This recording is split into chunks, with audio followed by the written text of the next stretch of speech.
They were called dollar princesses, young American heiresses, sent across the Atlantic to marry into the crumbling aristocracy of Europe. To the world, they seemed to have it all: wealth, jewels, castles, and titles. But behind the glittering ballrooms of 1895 lay a hidden price. Many of these women were pawns in financial transactions, trapped in loveless marriages, and stripped of freedoms they once knew. This is the story of ambition, sacrifice, and survival, the untold truth of the women who traded fortunes for crowns, and discovered that privilege often came with chains. Asterisk. The closing decades of the 19th century in America were marked by glittering excess, rapid industrial expansion, and staggering social change. This was the Gilded Age, a period between the end of the Civil War in 1865 and the early 20th century. It was a time when fortunes were built at breakneck speed, often through railroads, steel, banking, and speculation. Behind the grandeur of new mansions and extravagant parties lay enormous disparities between rich and poor. But for a select class of families, the accumulation of wealth created opportunities never before seen in the United States. At the heart of this transformation were men like Cornelius Vanderbilt, John Jacob Astor, Jay Gould, and Andrew Carnegie. They became known as robber barons to critics and as captains of industry to admirers. By 1890, their wealth rivaled, and in some cases surpassed, that of European aristocrats who had ruled for centuries. Mansions sprang up along Fifth Avenue in New York and on the shores of Newport, Rhode Island. Their marble facades and gilded ballrooms designed to rival the palaces of Europe. The American elite built not just houses but monuments to their wealth, signaling their arrival on the world stage. Yet wealth alone did not guarantee social legitimacy. Old New York society, led by families like the Astors, guarded their exclusive 400, the social register that determined who was considered truly respectable. The nouveau riches, despite their fortunes, often found themselves excluded. Alva Vanderbilt married into the Vanderbilt dynasty, famously staged an extravagant masquerade ball in 1883 that forced her way into society's ranks. This event, costing what would be millions of dollars today, underscored the lengths to which wealthy families would go to secure recognition. For many of these newly wealthy families, one of the most powerful ways to gain acceptance and elevate their social standing beyond America's borders was through marriage. Across the Atlantic, Europe's aristocracy faced financial decline. Ancient titles, vast estates, and centuries of tradition carried prestige. But the money that had once supported these luxuries was dwindling. Agricultural depressions, political changes, and the rising costs of maintaining estates left dukes, earls, and barons in desperate need of new sources of income. The solution, increasingly, was found in the fortunes of American heiresses. The arrangement was simple in concept but complex in execution. Wealthy American families sought aristocratic recognition, while European nobles sought financial salvation. The daughters of industrialists became the bargaining chips. They were groomed from a young age in social graces, languages, and etiquette, prepared to be presented in London or Paris ballrooms. Mothers, particularly, played pivotal roles. They were the architects of these transatlantic unions, pushing daughters toward titled but cash-strapped husbands. This phenomenon earned a name: the era of the dollar princesses. These young women were raised in a paradox. On one hand, they grew up in unprecedented luxury. Their homes were filled with imported marble, chandeliers from Paris, and private art collections. They wore gowns from the finest Parisian designers, attended lavish balls, and traveled on grand tours of Europe. On the other hand, their futures were often dictated not by their own desires, but by the ambitions of their parents. Their marriages were less about romance than about strategy, carefully calculated to trade dollars for crowns. The Vanderbilts became one of the most famous examples. Cornelius Vanderbilt, who made his fortune in shipping and railroads, left his descendants immense wealth. But it was Alva Vanderbilt who recognized the power of marital alliances.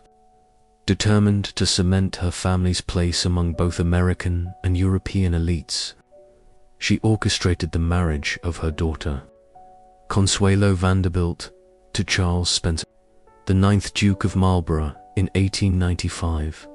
The dowry was enormous $2.5 million in railroad stock, equivalent to hundreds of millions today.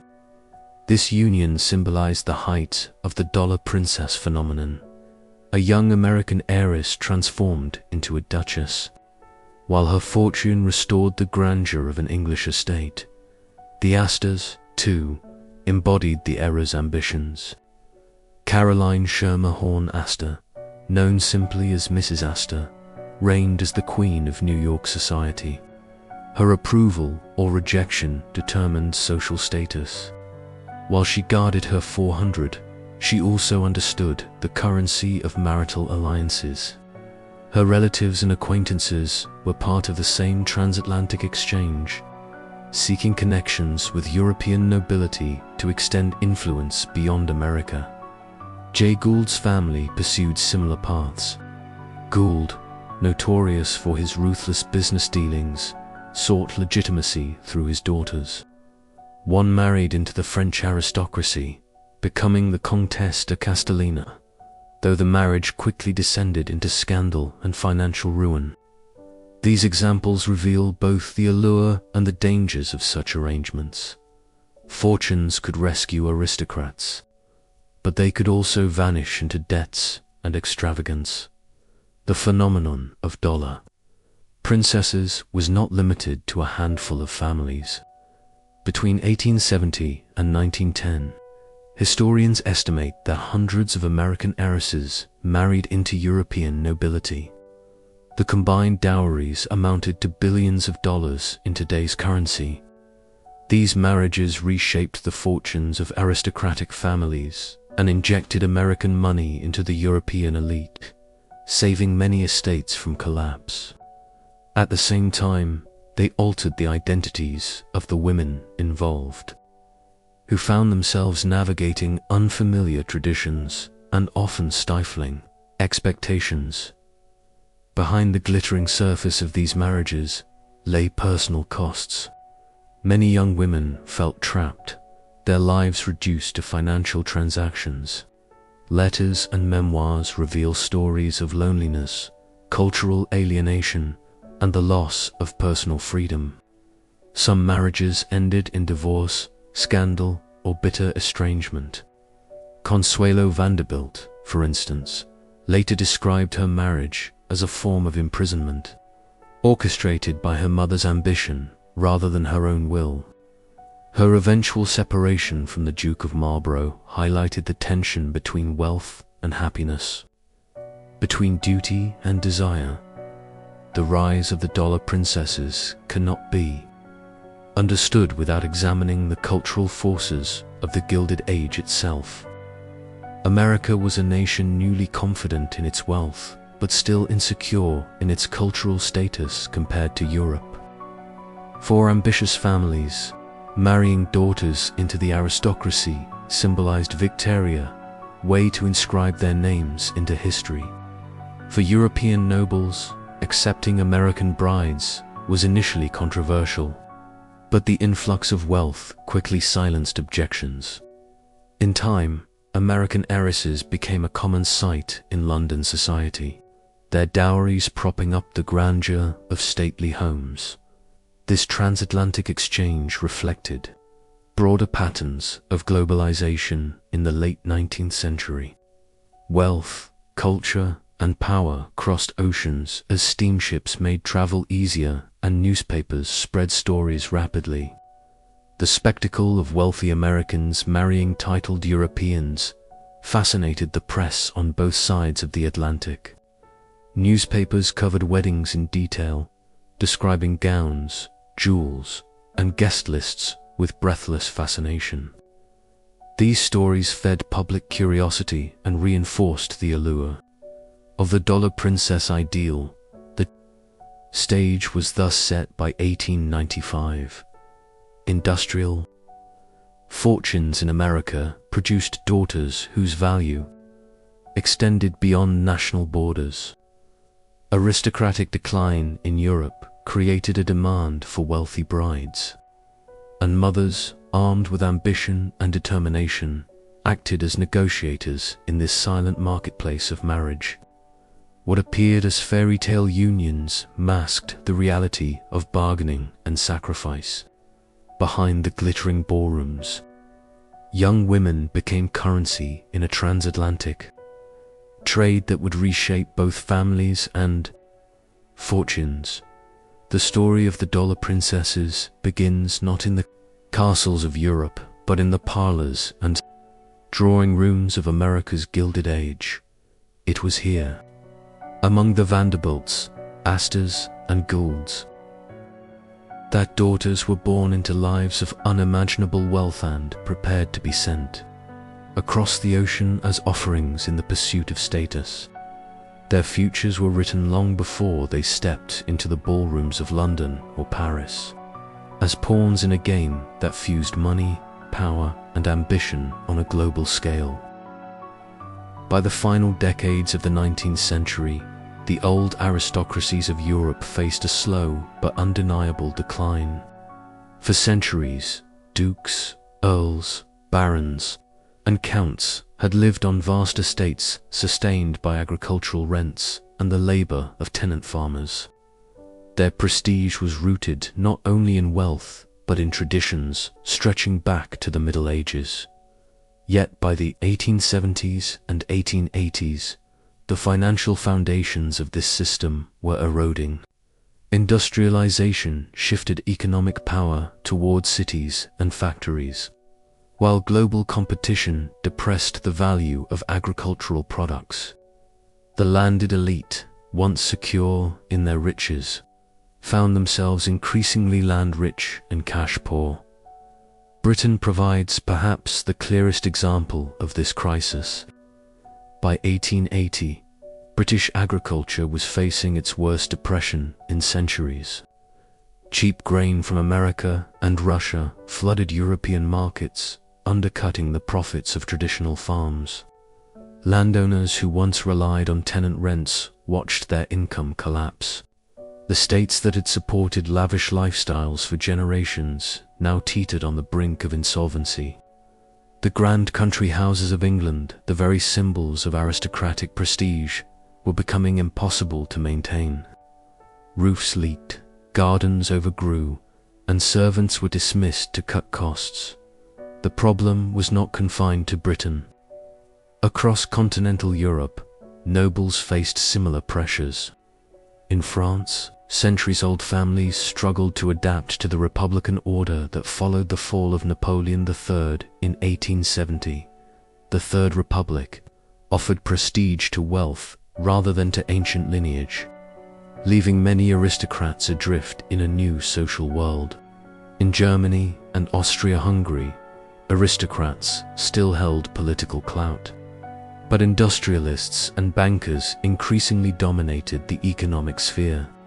Old estates, while symbolically important, generated only a fraction of the wealth that steel mills, railroads, and banks could produce at the same time. The costs of maintaining aristocratic appearances only increased.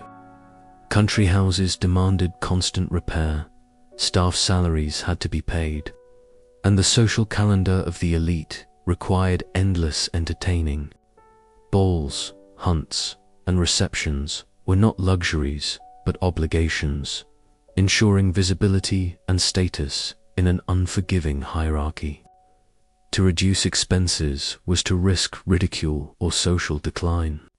Thus, many nobles chose to maintain appearances by sinking deeper into debt. Debt itself became a defining feature of late 19th century aristocracy. British peers borrowed heavily against their estates, while French nobles mortgaged land to sustain lifestyles that no longer matched their incomes. Creditors often held more power over aristocrats than their titles did. Behind the glittering facades of London drawing rooms and Paris salons lay financial insecurity that threatened to expose the fragility of traditions. It was in this context of decline that the fortunes of American heiresses became so appealing. Across the Atlantic, newly wealthy industrialists were amassing unprecedented sums. Railroads, steel, oil, and banking produced fortunes that dwarfed the incomes of many European estates. To nobles facing crumbling houses and mounting debts, American dowries appeared as salvation. For American families eager to acquire prestige, aristocratic titles offered an irresistible prize.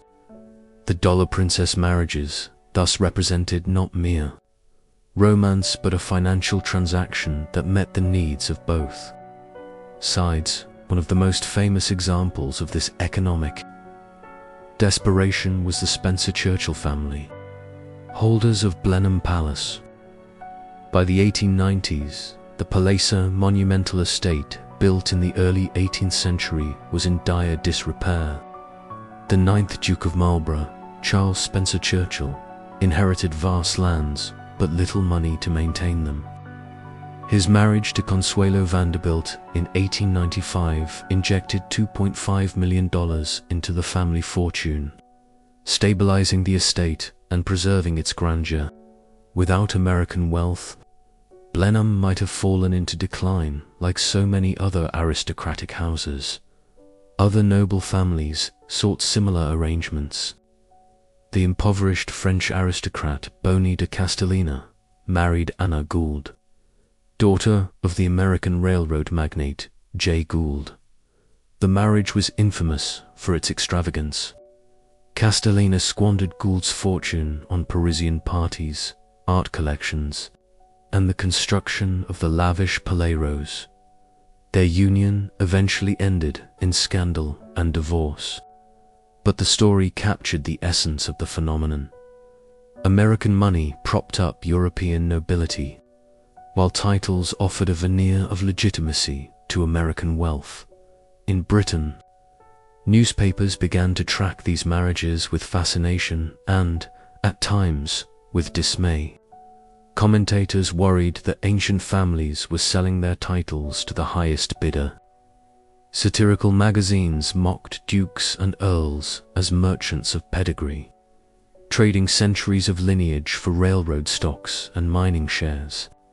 Yet the practice continued, because the alternative was financial ruin. Many aristocrats preferred ridicule to bankruptcy. The economic decline of the nobility also revealed deeper shifts in European society. The rise of industrial magnates and financiers challenged the traditional dominance of landowning elites. Aristocrats who once looked down on merchants and bankers now relied on them for loans or married their daughters to them. This blending of old and new wealth reshaped the social order. The drawing rooms of London and Paris, once reserved for dukes and duchesses, increasingly included Americans with fortunes from oil, steel, and railroads. Not every aristocrat embraced this trend. Some resisted the lure of American money, clinging to pride even as their estates collapsed. Others denounced the marriages as betrayals of tradition, accusing peers of cheapening titles. But the financial pressures were relentless, and many had little choice. For every family that resisted, another quietly negotiated dowries that would save their estates for another generation. The decline of the aristocracy was not merely economic but symbolic. As nobles sold heirlooms, leased lands, and married heiresses, the mystique of inherited privilege weakened. Public perception shifted. Nobles who once embodied stability now appeared vulnerable, even desperate. Their dependence on American wealth underscored the fragility of their position in a rapidly changing world. By 1895, the transatlantic marriage market was in full swing. London's season, the annual parade of balls, dinners, and social gatherings, became a stage where American heiresses were introduced to eligible dukes and earls. Behind the polished manners and glittering jewels lay the realities of economic necessity. Each dance and dinner conversation was part of a larger negotiation, where fortunes and titles were quietly weighed against one another. The economic decline of European aristocracy thus created the perfect conditions for the rise of the dollar princess. Without crumbling estates and mounting debts, there would have been no market for American dowries. Without ambitious American families seeking legitimacy, there would have been no supply of brides. The phenomenon was born at the intersection of desperation and ambition, where tradition met modern capitalism in the end. The decline of European aristocrats was not total collapse, but transformation. Many survived by adapting, by merging their ancient names with new wealth from across the Atlantic. Their estates continued, their titles endured, but their independence was compromised. They became symbols of a fading order, sustained not by the labor of tenants or the rents of land, but by the fortunes of American heiresses whose lives were reshaped in the process. The ballrooms of 1895 thus tell a story not only of glittering gowns and sparkling jewels, but of financial struggle and cultural change. Behind every title secured, behind every estate restored, lay the reality of Europe's decline and the price paid by the daughters who became currency in a transatlantic exchange of wealth and prestige. The journey of America's wealthiest families across the Atlantic was more than a voyage, it was a performance. By the 1890s, steamships had transformed travel between New York and Europe from a grueling ordeal into a glamorous passage. The liners of Cunard and White Star, and later the Hamburg America line, were floating palaces that mirrored the extravagance of the Gilded Age. For the dollar princesses and their families, these voyages were the first stage in a campaign of social ambition where appearances, introductions, and impressions mattered as much as fortunes. The scale of these vessels was staggering for the time. Ships like the RMS Campania or SS Teutonic offered staterooms lined with carved wood, dining saloons modeled after European banqueting halls, and promenades where passengers could display the latest Parisian fashions. The first-class experience was designed not just for comfort, but for spectacle. Wealthy passengers mingled, networked, and observed one another.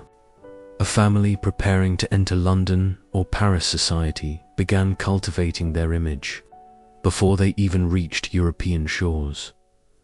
For American heiresses, these voyages were a kind of debut. Dressed in gowns tailored by Worth or Paquin, they paraded on deck, played piano in lounges, and joined dances held in ornate salons. Mothers orchestrated every detail, ensuring daughters were seen by the right people. Fellow passengers often included titled Europeans returning from visits to the United States, or continental elites traveling between capitals. A casual introduction over dinner could blossom into an invitation to a London ball or a Paris salon. Thus, the transatlantic crossing was not simply transited with strategy. Steamship companies recognized the allure of this social theater and catered to it. Menus featured multi-course meals with French wines, Orchestras performed nightly, and staff catered to every whim of first-class travelers. Newspapers reported on the sailings of wealthy families, publishing passenger lists that read like society columns. To appear on such lists was itself a badge of status, signaling one's inclusion in the elite world of transatlantic society. The significance of these voyages also lay in their exclusivity. While steerage passengers endured crowded, uncomfortable conditions below deck, first class was a world apart. This stark divide underscored the social chasm of the Gilded Age. $4 princesses. The contrast between their luxurious passage and the struggles of immigrants arriving in the same ports highlighted the privilege they carried and the expectations placed upon them. They were not merely traveling. They were being delivered as symbols of American wealth and promise. Upon arrival, the stakes grew higher. Landing in Southampton, Cherbourg, or Le Havre, families disembarked with trunks filled with gowns, jewels, and household staff. Carriages awaited to transport them to London townhouses or Paris hotels. But before they reached ballrooms, they had to navigate the subtleties of aristocratic society. Americans, often derided as brash or uncultured, needed to prove they could adapt to European traditions. Their behavior on the voyage, graceful, poised, or scandalous, was often remembered and recounted in society circles, shaping their reputations before their true debuts. For many dollar princesses, the voyage was their first exposure to the complexities of aristocratic etiquette. On board, they encountered titled nobles who carried themselves with centuries of inherited confidence. Conversations revealed cultural differences, from accents to manners, and American families quickly learned the importance of restraint, deference, and discretion. Mothers whispered instructions to daughters: bow slightly, speak softly, listen more than you talk. These lessons, rehearsed at sea, prepared them for the grand theatres of London's season and Parisian salons. Not all crossings were purely glamorous. The Atlantic remained unpredictable, and storms could turn voyages into ordeals. Seasickness afflicted many passengers, undermining their carefully cultivated appearances. Newspapers occasionally reported scandalous episodes: a quarrel overheard, a romance begun at sea, or a nobleman's drunken antics. These incidents could follow passengers into society, either enhancing their allure or tarnishing their reputations. The voyage, in short, was a test as well as an opportunity for the aristocrats returning from America. The sight of dollar princesses on board was a reminder of the changing tides. They had attended dinners in Fifth Avenue mansions, toured Newport palaces, and witnessed the scale of American wealth firsthand. Now, crossing back to Europe, they recognized that these young women represented not just novelty, but necessity. Their fortunes could repair estates, restore castles, and rescue titles from decay. Shipboard introductions thus became the first steps in negotiations that might end in marriage contracts worth millions. The voyages also served to bridge the cultures of America and Europe. Orchestras played both Strauss waltzes and popular American tunes. Dining rooms offered both French delicacies and American dishes, and conversations blended the brash confidence of industrial America with the polished reserve of European nobility.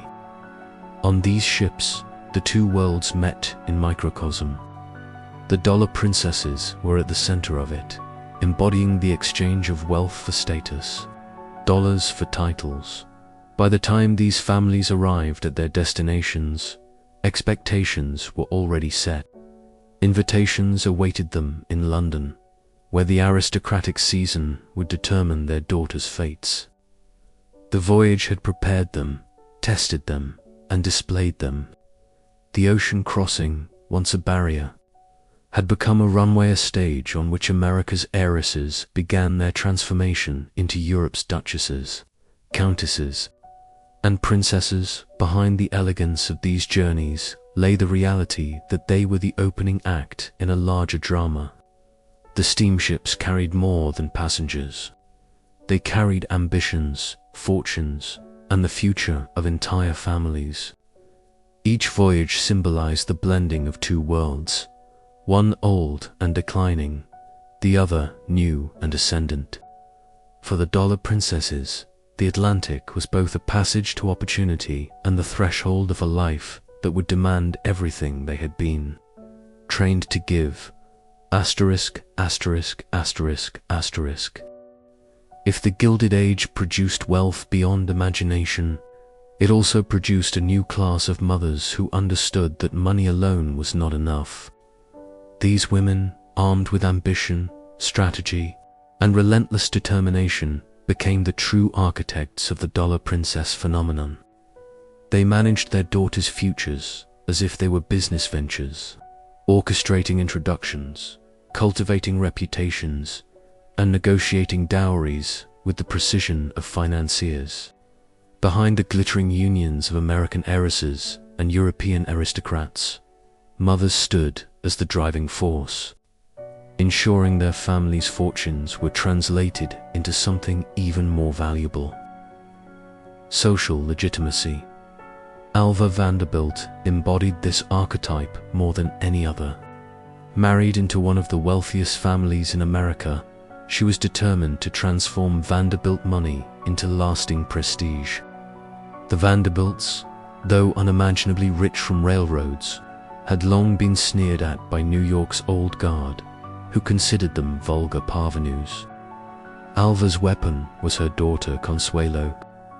Intelligent, beautiful, and docile, Consuelo was molded to become the ultimate prize for a titled suitor.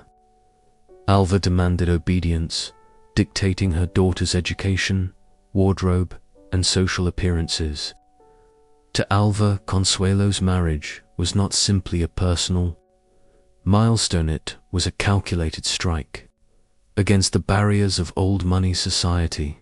The match Alva engineered became one of the most famous transatlantic unions of the age. In 1895, Consuelo Vanderbilt married Charles Spencer Churchill, the 9th Duke of Marlborough. The ceremony in New York's St. Thomas Episcopal Church drew enormous crowds, fascinated by the spectacle of American wealth merging with British nobility. Yet beneath the surface of satin gowns and diamond tiaras lay coercion. Consuelo had fallen in love with another man, but Alva forced her compliance, even reportedly threatening to disown her if she refused the Duke. The dowry, $2.5 million, in railroad bonds rescued Blenheim Palace from decay. For Alva, the marriage was a triumph. For Consuelo, it was a gilded cage. Alva was not alone in this strategy. Across America's wealthiest families, mothers assumed the role of matchmaker with ferocity. Caroline Schermerhorn Astor, the formidable Mrs. Astor, reigned as arbiter of New York society. While her family already enjoyed old money status, she guarded her daughter's alliances with meticulous care. Invitations to her fabled balls were weapons of influence, opening doors for those she approved and closing them for rivals. To marry into European aristocracy was the ultimate seal of approval, and mothers like Mrs. Astor ensured their daughters were groomed to attract the right attention abroad. The Gould family pursued similar ambitions, though with less success. Jay Gould, notorious for ruthless financial maneuvers, was despised by old New York society. His daughters, however, became valuable prospects in Europe, where disdain for Gould's reputation was outweighed by the magnitude of his fortune. Anna Gould's marriage to Count Boni de Castellina in 1895 exemplified the risks of maternal matchmaking. Encouraged by her mother and advisors, Anna entered a union that seemed glamorous but quickly collapsed into scandal. Castellina spent Anna's millions on Parisian extravagance, leaving her humiliated in the public eye. The Gould story revealed the double-edged sword of these marriages. While mothers could secure titles for their daughters, they could not guarantee happiness. Mothers as matchmakers reflected more than individual ambition.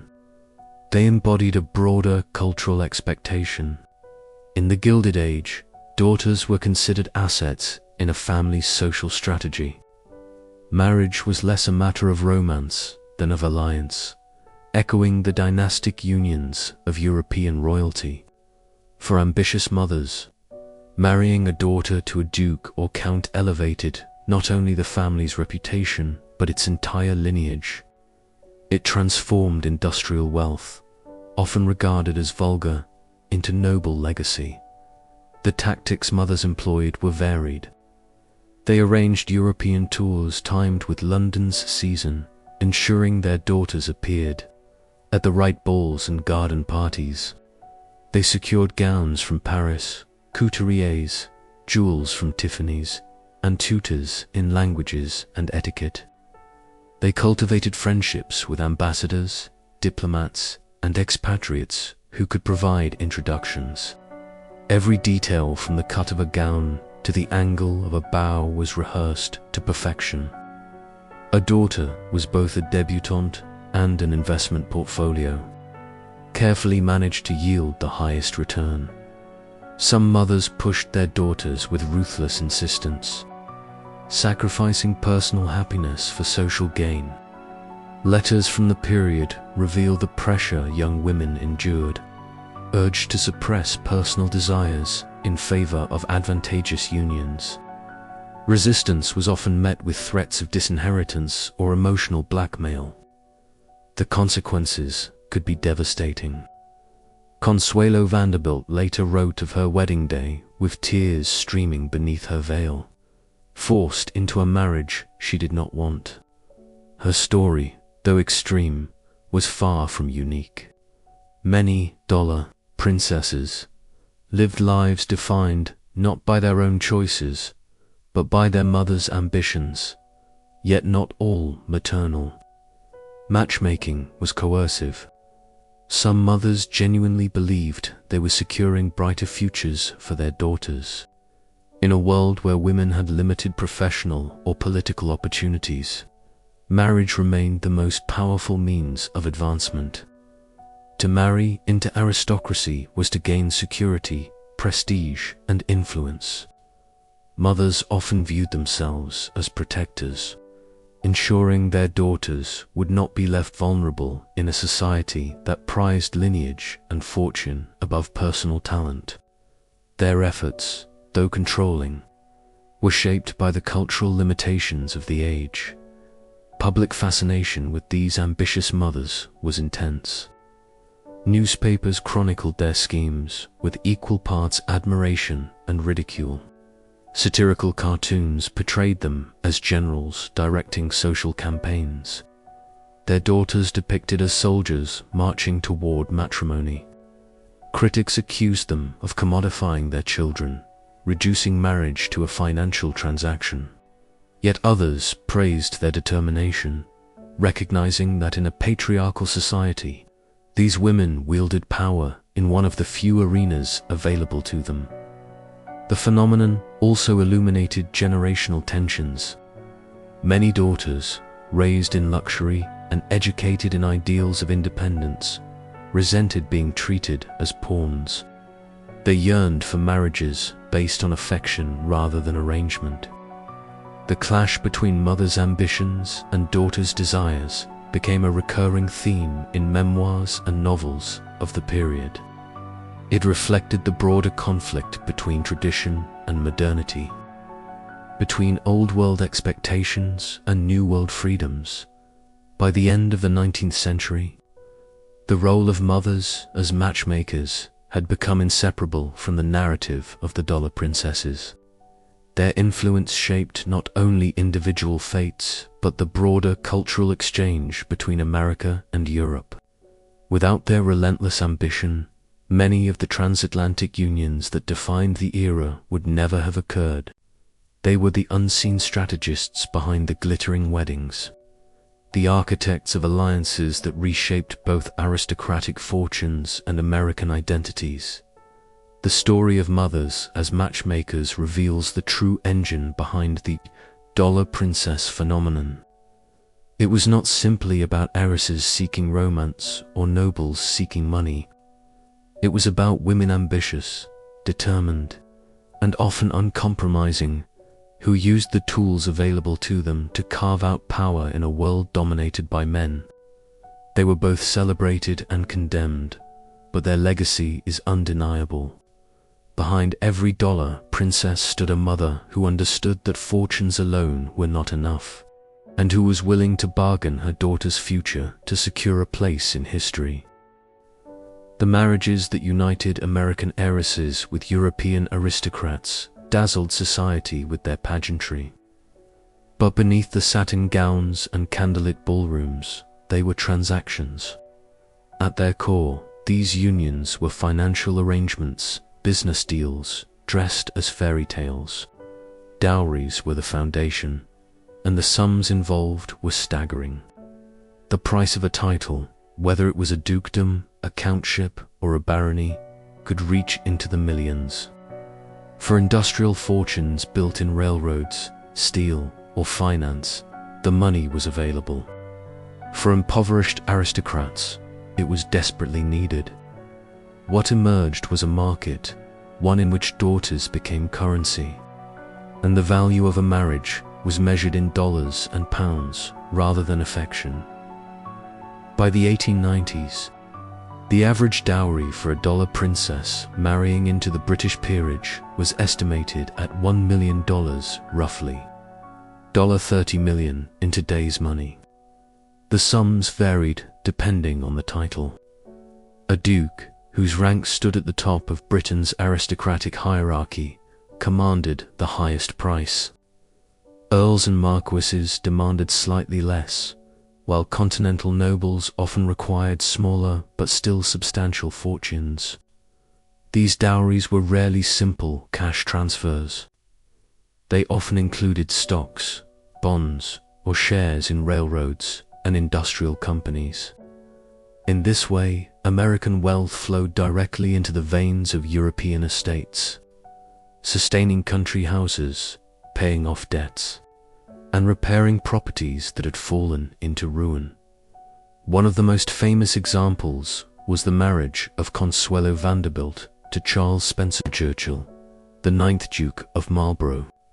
In 1895, the Duke, heir to Blenheim Palace, inherited grandeur but little liquidity. His estate, one of Britain's most magnificent, was crumbling under the weight of expenses. The Vanderbilt fortune offered salvation.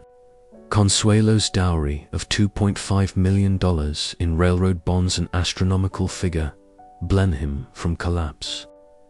For Alva Vanderbilt, the deal was a triumph, securing her daughter's transformation into a duchess.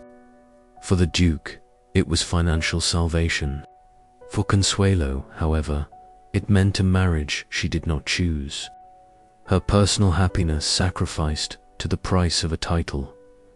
Anna Gould's marriage to Count Boni de Castellina in 1895 demonstrated the perils of these financial arrangements. Jay Gould's daughter carried a dowry estimated at $10 million. Boni, a French aristocrat with impeccable lineage but little fortune, spent the money with reckless abandon. Palaces, parties, and extravagant art purchases consumed Gould's wealth, and within years the fortune dwindled. The marriage collapsed, ending in scandal and divorce, and Anna Gould returned to America humiliated. Her experience exposed the reality that dowries could disappear as quickly as they were given, leaving women with little to show for the price they had paid. The dowry system was not unique to dowry princesses. It had deep roots in European history, where aristocratic families often exchanged wealth and land in marriage contracts. What made the Gilded Age unique was the scale of the money involved. Industrial America produced fortunes beyond anything Europe had seen in centuries, and those fortunes arrived in bulk. Estates that had struggled for decades suddenly found themselves restored overnight by an American bride's inheritance. The impact was visible in renovated castles, expanded estates, and revitalized social calendars. Behind each restoration stood a dowry, the hidden scaffolding of aristocratic survival, but the financial negotiations extended beyond the dowry itself. Many contracts included provisions for annuities, property settlements, and inheritance rights. American families, wary of entrusting their daughters to unfamiliar systems, often insisted on legal guarantees to protect their daughters' incomes. Lawyers were frequently involved, drafting agreements that read more like business partnerships than romantic unions. In many cases, the bride's fortune was placed in trust, with strict conditions on its use. These safeguards reflected the underlying reality. Love may have adorned the surface, but finance was the foundation. Critics of the time recognized this truth.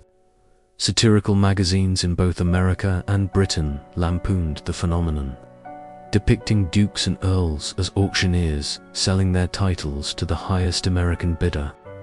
Cartoons showed plump industrialists exchanging sacks of money for aristocratic coronets, while young women stood between them like objects of trade. The public fascination was tinged with cynicism, as observers noted that ancient names were being preserved not by tradition but by American wealth. Despite the ridicule, the marriages persisted because they served the needs of both sides. For American families, marrying into aristocracy offered something money could not buy at home: legitimacy.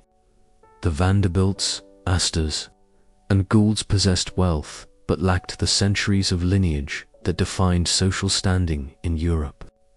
A title elevated a family beyond the realm of industrialists into the ranks of nobility, offering status that outlived fortunes. For European aristocrats, the need was simpler: survival. Without American money, many would have faced bankruptcy, the sale of ancestral lands, and the decline of their houses. The women at the center of these transactions paid the highest price, while their dowries restored estates. Their lives often became constrained by rigid traditions, demanding duties, and loveless unions. Consuelo Vanderbilt's later memoir described her marriage as a prison, forced upon her by her mother's ambition and the Duke's financial desperation. She eventually escaped, divorcing the Duke in 1921. But her story revealed the human cost of treating daughters as financial instruments. The cultural consequences of these marriages extended beyond the individuals involved. They reshaped perceptions of class and legitimacy on both sides of the Atlantic. In Britain, the influx of American heiresses reinforced the aristocracy's dependence on new wealth, undermining the notion that lineage alone ensured survival. In America, the marriages symbolized the hunger for recognition, the desire of industrial families to claim a place in history alongside Europe's oldest names. Together, they demonstrated the global reach of capitalism, where fortunes built on steel and railroads could purchase centuries of tradition. Not all dollar princesses met unhappy fates. Some found genuine companionship in their marriages, forging partnerships that blended wealth and tradition more successfully. Others used their positions to support philanthropy, art, or social reform. Yet even in these cases, the financial underpinnings remained central. Love may have bloomed, but it rarely blossomed without the soil of money. The title came at a price. and that price was always counted in dollars by the close of the 19th century. The phenomenon had become so widespread that it was no longer remarkable. Newspapers listed marriages between American heiresses and European nobles with the regularity of stock reports. Estates were saved, titles preserved, and families elevated. Yet the human stories beneath the headlines continued to reveal the deeper reality. Behind every restored palace was a dowry. Behind every gilded wedding was a bargain. Behind every title was a price. The price of a title was not only financial but emotional. The young women who carried fortunes across the Atlantic often surrendered autonomy, affection, and familiarity. They entered worlds where their accents marked them as outsiders, where traditions constrained their independence, and where their wealth was both their value and their burden. In this way, the true cost was not borne by fathers writing checks or nobles restoring estates. It was borne by the women themselves, whose lives became collateral in the bargain between wealth and status. The marriages of the Gilded Age were remembered in headlines for their splendor, but history reveals them as transactions that illuminated the vulnerabilities of both sides. American families could buy titles, but not happiness. European nobles could preserve estates, but only by surrendering pride. And the women, caught between ambition and necessity, lived the reality of what it meant to pay the price of a title. Few stories capture the paradox of the dollar princess era as vividly as that of Consuelo Vanderbilt. Born in 1877 to William Kissam Vanderbilt and Alva Smith Vanderbilt, Consuelo grew up in the opulent world of America's Gilded Age. Her childhood was marked by luxury. Marble palaces on Fifth Avenue, summers in Newport mansions, tutors, governesses, and gowns imported from Paris. Yet beneath the glittering surface, her life was carefully managed by her mother, Alva, who harbored ambitions far beyond material wealth. From an early age, Consuelo was not raised simply as a daughter, but as an instrument of strategy, destined to elevate the Vanderbilt name into the ranks of European aristocracy. Alva Vanderbilt was determined to use her family's fortune to secure not just wealth but social legitimacy. Despite their immense riches, the Vanderbilts were often dismissed by New York's old elite, who regarded them as parvenus. Alva's mission was to break through these barriers, and she pursued it with the relentlessness of a general. Consuelo, her only daughter, was at the center of her plans. Alva demanded strict discipline. Posture must be perfect. French and German must be mastered. Manners must rival those of any European court. By the time Consuelo reached adolescence, she embodied grace, beauty, and refinement, the very qualities Alva intended to trade for a noble title. Privately, Consuelo longed for something else. In her youth, she fell in love with Winthrop Rutherford, an American socialite of distinguished lineage. Their relationship promised affection and personal choice, qualities rare in the arranged marriages of her peers. But Alva dismissed Rutherford as unsuitable. His name carried no aristocratic weight, and he lacked the grand title that Alva craved for her daughter. When Consuelo resisted, Alva resorted to emotional manipulation. Letters from the time suggest she threatened illness, despair, and even withdrawal of maternal love if Consuelo disobeyed. In the face of such pressure, Consuelo capitulated. The chosen suitor was Charles Spencer Churchill, the 9th Duke of Marlborough. Descendant of John Churchill, the famed military commander and 1st Duke, Charles inherited Blenheim Palace, one of England's most magnificent estates. Yet the grandeur masked financial ruin. By the 1890s, the upkeep of Blenheim had outpaced the income of its lands. Charles, known as Sonny, was charming but calculating. His interest in Consuelo was less personal than practical. The Vanderbilt fortune promised to restore Blenheim, and Consuelo herself was renowned for her beauty and poise. For him, the marriage was a contract, dollars for a dukedom. The wedding, on November 6, 1895, was a spectacle of the Gilded Age, held at St. Thomas Episcopal Church in New York City. It drew immense crowds. The bride wore a gown of ivory satin, adorned with pearls and lace, her veil held in place by a diamond tiara. Society reporters described the event in breathless detail, from the floral arrangements to the guest list.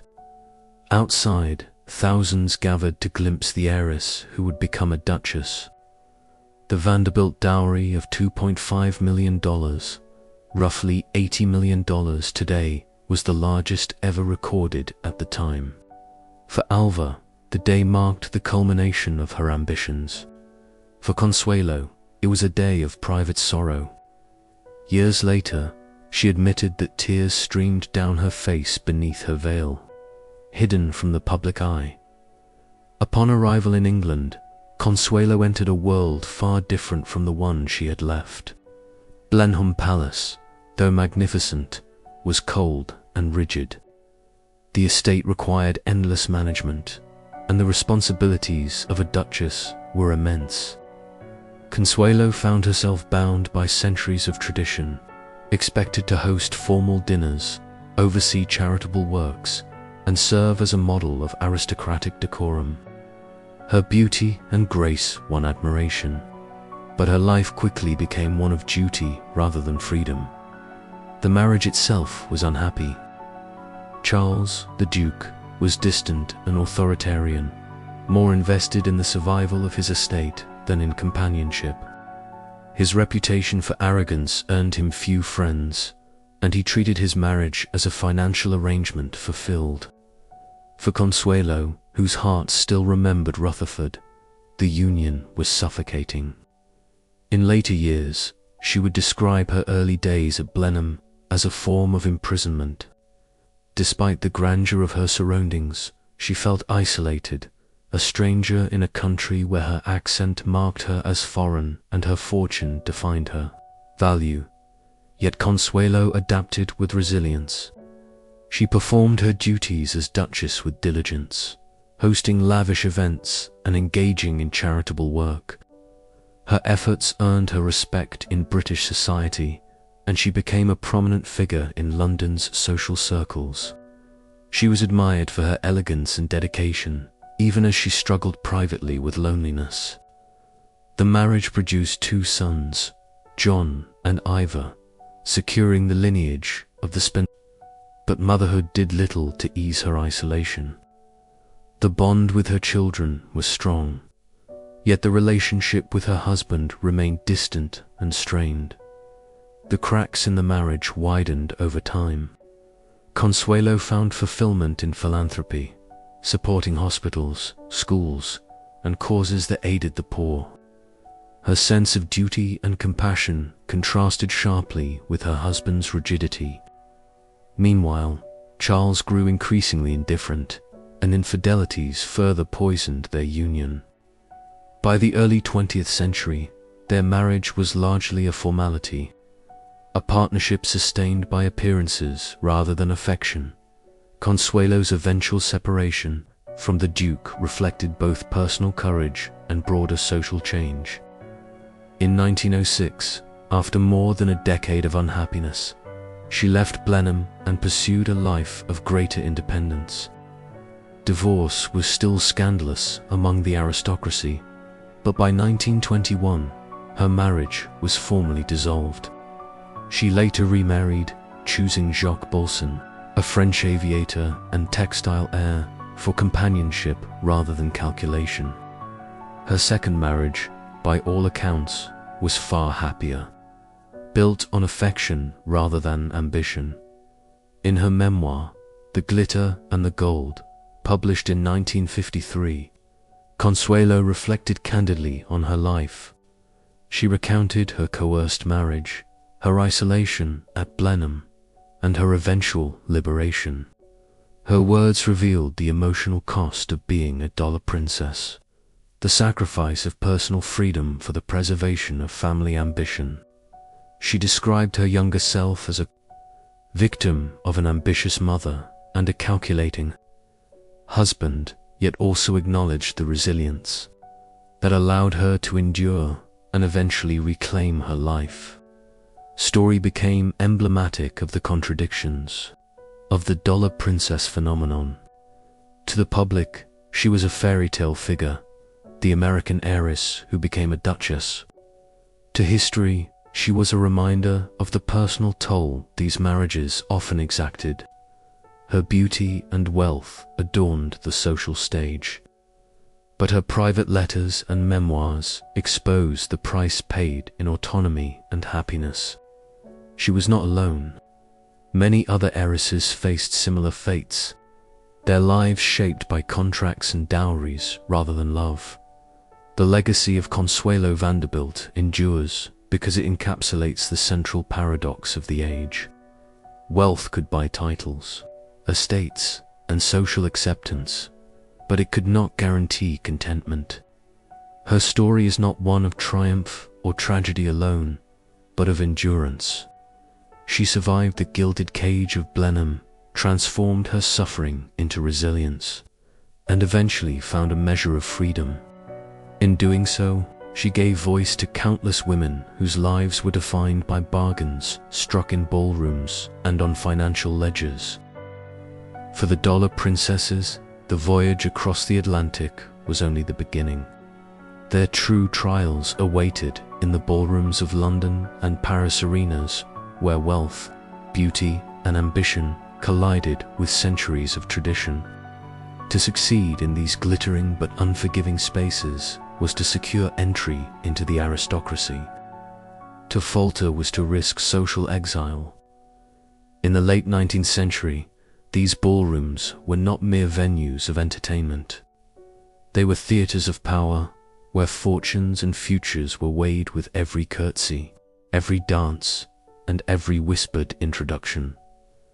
London's season was the pinnacle of this social theatre. Each spring, from April to July, Britain's aristocracy converged on the capital, abandoning their country estates for a dizzying schedule of balls, dinners, and receptions. The highlight of the season was presentation at court, when young debutantes were introduced to the monarch. For American heiresses, this was both an initiation and a test.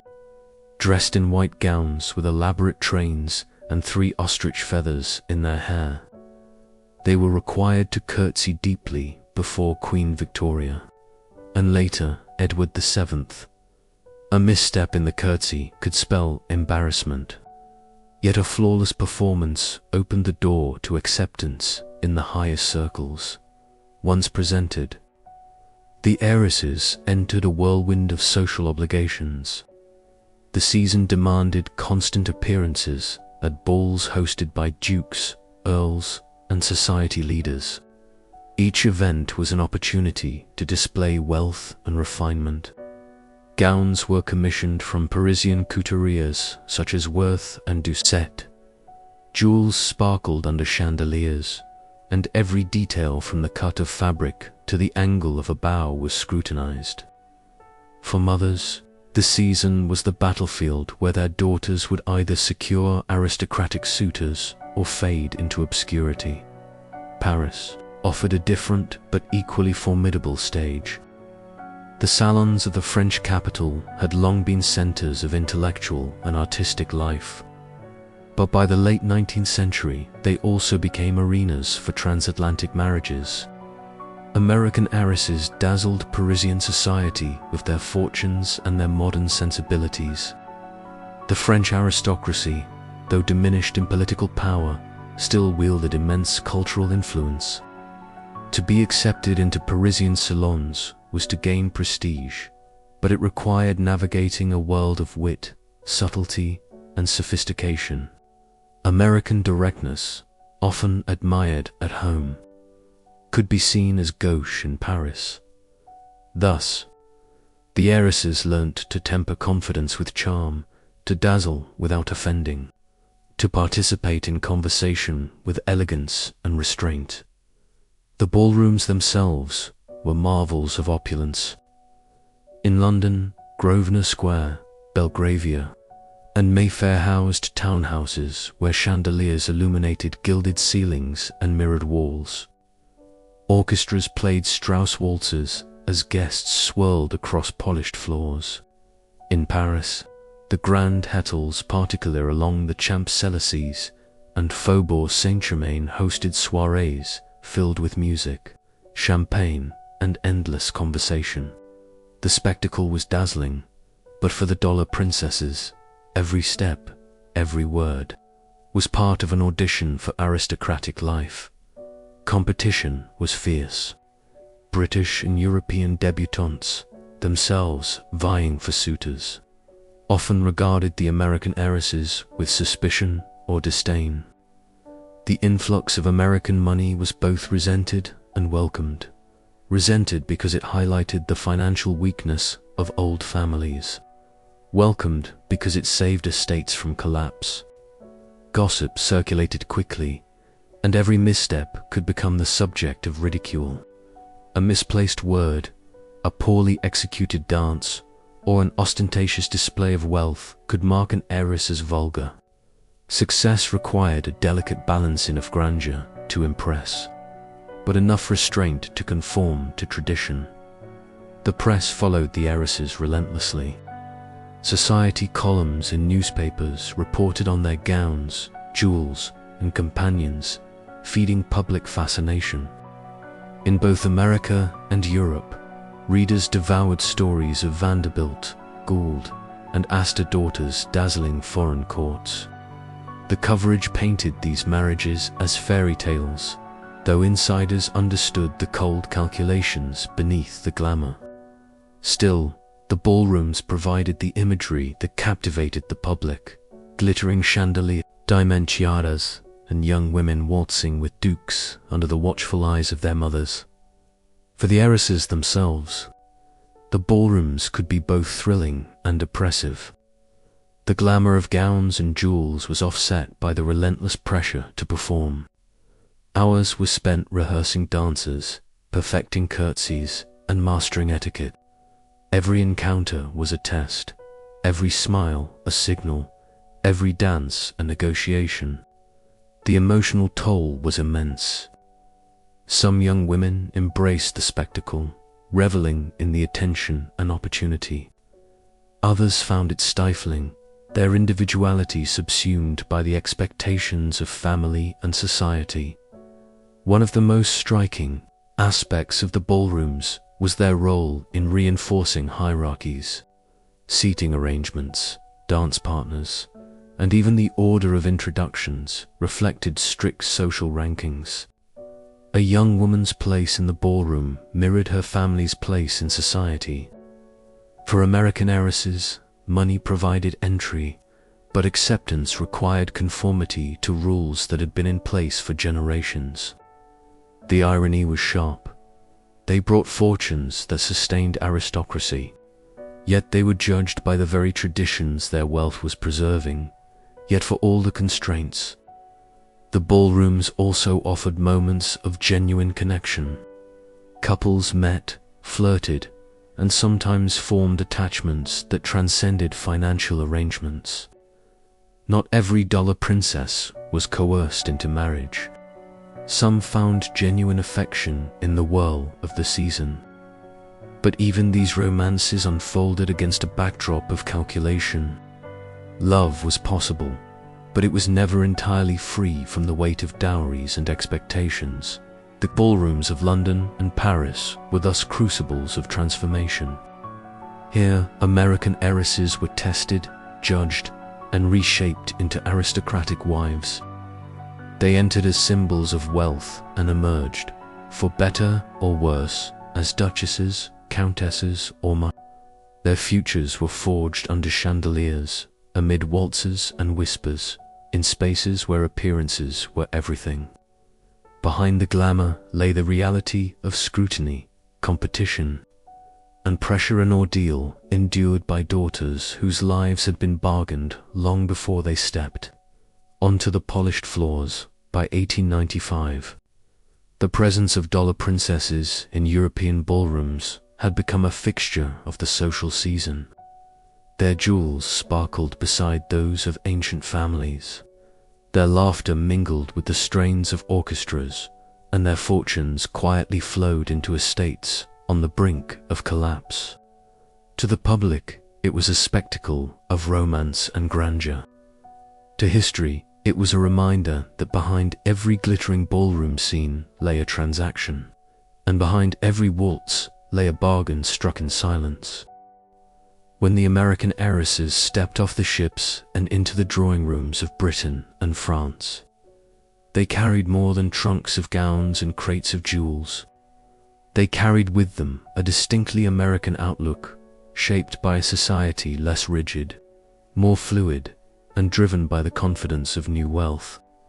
But in Europe, they entered a world centuries old, where titles carried the weight of history, and traditions dictated everything from the angle of a bow to the order of seating at dinner. The collision of these two worlds, American freedom and European tradition, produced friction, adaptation, and, for many, a profound sense of cultural dislocation in America. The Gilded Age elite was brash and ambitious, unashamed to flaunt its wealth. Families like the Vanderbilts and Astors built colossal mansions on Fifth Avenue and Newport's Cliff Walk, their facades modeled after French chateaux and Italian palaces. Social mobility, while not universal, was more attainable than in Europe. Industrialists rose from modest beginnings to immense fortunes in a single generation. For their daughters, this translated into a confidence that beauty, intelligence, or wealth could open doors. They were accustomed to a degree of personal independence unknown to most European women of their age. Europe, by contrast, was defined by hierarchy. Aristocracy had centuries of precedents to uphold, and every gesture reinforced a rigid order. A duchess outranked a countess, who outranked a baroness, and everyone knew their place. Introductions were strictly managed, precedents dictated who entered a room first, and even conversation was carefully controlled. For an American heiress accustomed to the relative openness of Newport balls or New York dinners, the strictures of the aristocratic drawing room could feel suffocating. Missteps were not easily forgiven. Language presented another challenge. While many dollar princesses were educated in French, their accents and mannerisms betrayed them.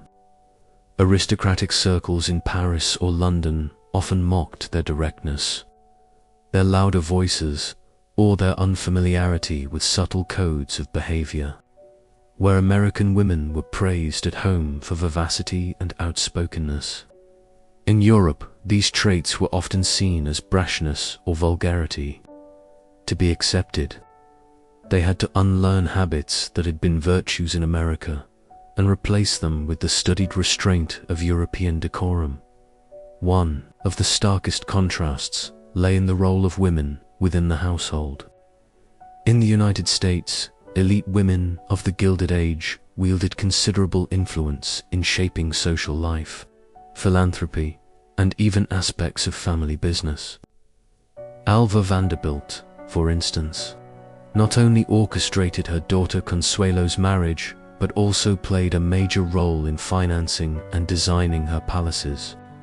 By comparison, the role of an English duchess or French countess was highly circumscribed. She was expected to embody dignity, manage the household staff, host gatherings, and ensure that her family's traditions remained intact.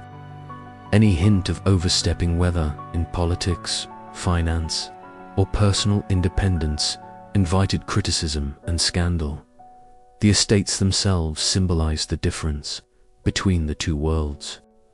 American mansions, though palatial, were often new, built with modern conveniences like central heating and electricity. European castles and country houses were magnificent but often drafty, with cold stone walls, antiquated plumbing, and endless demands for maintenance. To American brides, the grandeur was breathtaking, but the daily reality was less so. Long corridors without warmth, servants steeped in hierarchy, and social obligations that left little room for personal freedom. Marriage amplified the cultural clash. Many aristocratic husbands viewed their wives as partners in duty, not in affection. Their primary responsibility was to produce heirs and maintain the social standing of the family. For women raised in America, where ideals of romantic love were increasingly popularized in novels and culture, this arrangement was jarring. Letters and memoirs from dollar princesses reveal a recurring theme, a sense of isolation, of being trapped in gilded cages. Their voices stifled by tradition. Consuelo. Vanderbilt's experience at Blenheim epitomized this. In America, she had been admired for her beauty and charm, free to participate in lively conversations. In England, her every movement was scrutinized, and her marriage was treated as a contract fulfilled. She later recalled feeling like a prisoner in the vast halls of Blenheim, a duchess in name but a captive in practice. Her plight was not unique. Anna Gould, married into French aristocracy, discovered that her husband's world revolved around display and extravagance, leaving her isolated in a culture where she was valued more for her dowry than her companionship. Religion often deepened these divides. Protestant American heiresses married Catholic nobles in France or Anglican peers in England, creating tensions not only within households but also across families. Conversion was sometimes expected, and with it came the loss of personal, spiritual identity. These demands underscored the sacrifices women made in their attempts to adapt, forced to bend their beliefs as well as their customs to fit new traditions. The social seasons reinforced the contrasts. In Newport or New York, the elite enjoyed summers of leisure, tennis, yachting, and informal gatherings that, while lavish, retained an air of spontaneity. In London and Paris, the seasons were relentless performances, structured to the last detail. Invitations were scrutinized for significance, introductions carefully controlled. The pressure was constant, and mistakes could lead to ostracism. Many dollar princesses, despite their wealth, found themselves judged as outsiders long after their marriages. Despite the challenges, some women navigated the clash with remarkable resilience. They adapted, mastering the languages, customs, and traditions required of them. Some even thrived, using their wealth and position to influence art, philanthropy, and politics subtly. Over time, the influx of American heiresses softened some of the rigidity of European society. Their confidence, directness, and wealth began to reshape the aristocracy itself, blending old traditions with new influences. Yet the cost of this adaptation remained high, borne by the women who surrendered much of their individuality to survive in foreign courts. The culture clash of the dollar princess era was not merely about etiquette or tradition, it was about identity. These women straddled two worlds, embodying the aspirations of ambitious families in America and the needs of desperate aristocrats in Europe. They were both celebrated and scrutinized, admired for their wealth, yet often resented for their origins. Their lives reveal the complexities of cultural exchange in the Gilded Age, the tension between freedom and conformity, between individuality and tradition, between dollars and titles by the dawn of the 20th century. The phenomenon had become almost routine. American heiresses continued to marry into European nobility, but the cultural clash remained. It was the hidden cost of these glittering unions, the loss of a familiar identity, the suppression of personal freedom, and the daily struggle to reconcile the optimism of America with the traditions of Europe. Behind every coronet and castle lay a woman caught between two worlds, her life shaped by the collision of freedom and tradition. If the ballrooms of London and Paris displayed glittering illusions of romance and power, the reality inside aristocratic households was often starkly different. Behind closed doors, many marriages between American heiresses and European nobles revealed themselves not as fairy tales fulfilled, but as calculated bargains, transactions in which affection rarely had a place. For the women at the heart of these unions, life was frequently defined by duty, isolation, and quiet unhappiness. The very foundation of these marriages was transactional. A nobleman brought his lineage, his estate, and his title. The bride brought her fortune. Love, if it existed, was incidental. Many couples barely knew one another before marriage, their unions arranged after seasons of orchestrated appearances and discreet negotiations between families. The contracts were often explicit, dowries laid out in legal documents, financial terms agreed upon before vows were exchanged. In such arrangements, emotional compatibility was rarely considered, leaving many young women unprepared for the cold reality that awaited them. Consuelo Vanderbilt's experience is perhaps the most famous example. Married at 18 to the Duke of Marlborough, she entered Blenheim Palace not as a cherished partner, but as a financial lifeline. The Duke, known for his arrogance, regarded the marriage as a transaction fulfilled. Consuelo later recalled feeling like a prisoner in her own home, her beauty admired but her voice stifled. The grandeur of Blenheim's halls could not disguise the loneliness she endured. Years later, in her memoir, she admitted that her tears on her wedding day had foreshadowed years of emotional imprisonment. Anna Gould's marriage to Count Boni de Castellina similarly revealed the dangers of loveless unions. Boni dazzled Paris with his charm and extravagance, but his interest in Anna centered on her fortune.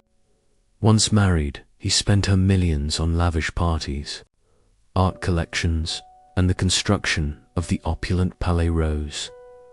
Anna became a spectator in her own marriage, her wealth drained while her husband pursued other women and endless indulgences.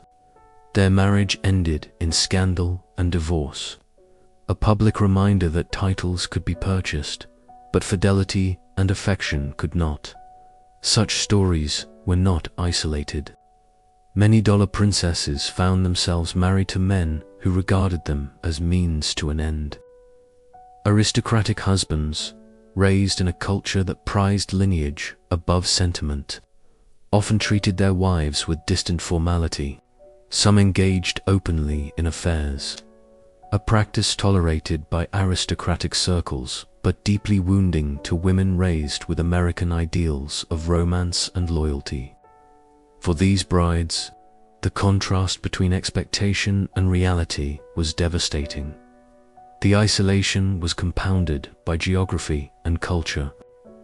Brides left behind families, friends, and familiar surroundings, relocating to estates in England, France, or beyond.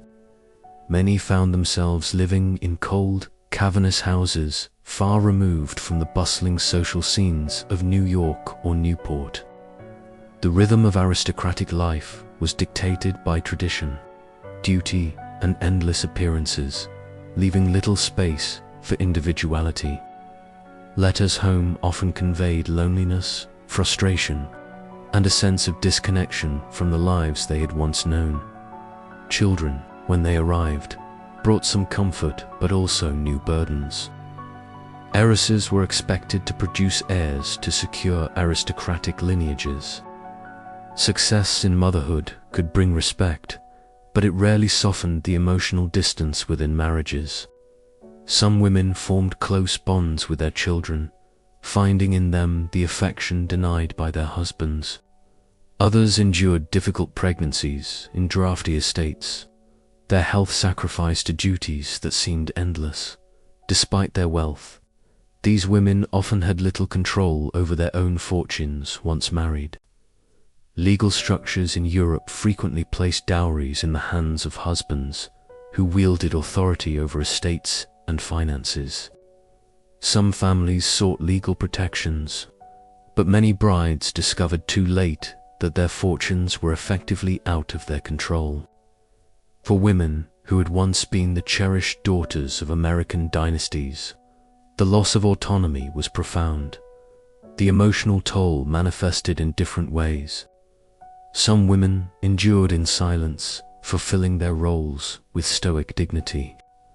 Others rebelled quietly, cultivating independent interests in philanthropy, the arts, or social causes.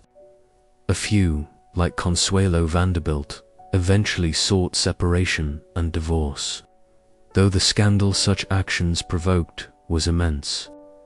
Divorce was still rare and deeply stigmatized among aristocracy, but by the early 20th century, a small number of dollar princesses chose freedom over convention.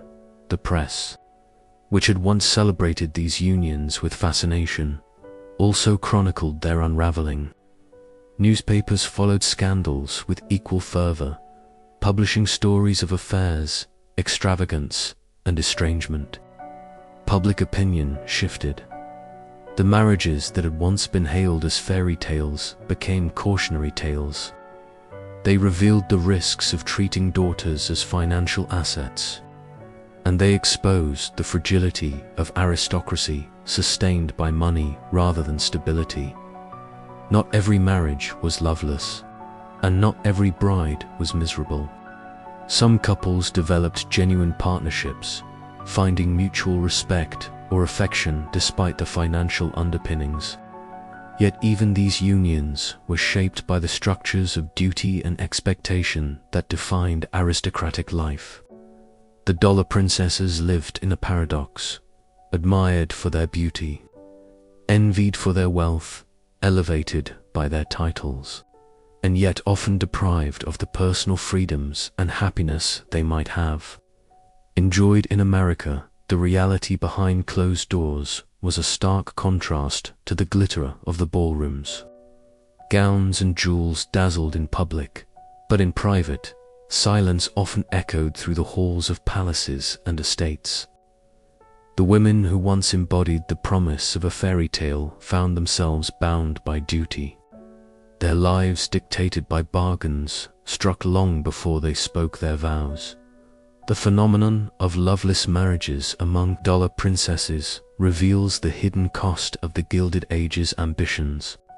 Families gained prestige, estates were saved, and titles were preserved, but the women themselves bore the burden.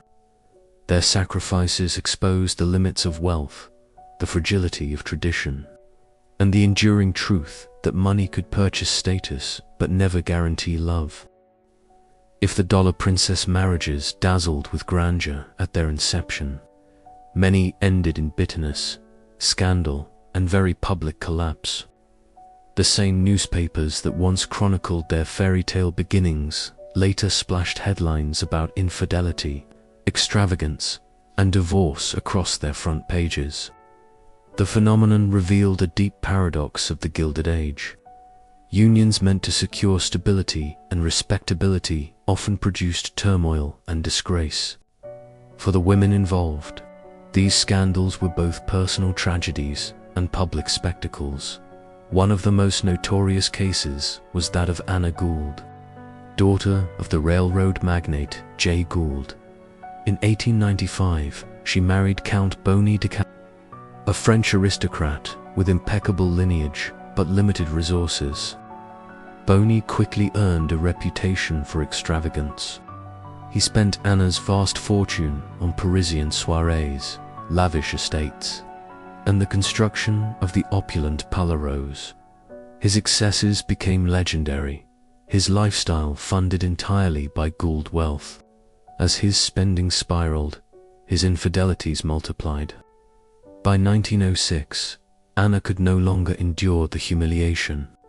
She filed for divorce, a sensational act in Catholic France, where the process carried enormous stigma. The case was followed breathlessly by newspapers across Europe and America, exposing every detail of Boney's debts and Anna's disillusionment. Though she eventually remarried another French aristocrat, Hélie d'Italie, the scandal of her first marriage lingered for years. Consuelo Vanderbilt's separation from the Duke of Marlborough was another high-profile rupture. From the moment of her coerced marriage in 1895, she had lived in emotional isolation within the gilded halls of Blenheim Palace. Over the years, her unhappiness deepened, exacerbated by her husband's authoritarian nature and their lack of affection. By 1906, Consuelo took the extraordinary step of leaving him. She settled apart, eventually building a life that reflected her own values. Their divorce in 1921, after more than 2 decades of separation, was a watershed moment. It marked one of the first times a dollar princess broke free publicly from the constraints of her role, choosing personal independence over the maintenance of appearances. Such scandals captivated the press because they blended wealth, power, and human frailty. The marriages had been portrayed as perfect unions of dollars and titles, but the unraveling revealed a darker reality. Papers on both sides of the Atlantic thrived on the drama. In New York, gossip columns dissected the humiliations of heiresses who had once been paraded as symbols of triumph. In Paris and London, satirical magazines depicted dukes and counts as fortune hunters exposed by their greed. For the public, the stories carried a perverse satisfaction. The rich, it seemed, were not immune to suffering. Divorce itself remained controversial. In Britain, where Anglican traditions still carried weight, divorce was possible but carried heavy social stigma. For Catholic France, the process was even more fraught, with moral and religious opposition reinforcing the scandal. American women who pursued divorce risked losing more than reputation. They could be ostracized from the very circles their families had fought to enter. Yet for some, the pursuit of freedom outweighed the cost. These women, emboldened by changing attitudes in the early 20th century, chose self-determination over suffocating marriages. The fallout extended beyond the individuals involved. Each scandal undermined the supposed stability of aristocratic unions and caste. Doubt on the legitimacy of the dollar princess phenomenon itself. Critics seized on the failures as proof that the marriages had always been ill-conceived. More about money than love, more about survival than partnership. Aristocratic families, already criticized for selling their titles, now faced ridicule for the instability of the unions they had contracted. For American industrial dynasties, the scandals threatened to tarnish their reputations at home, where the marriages had once been touted as triumphs.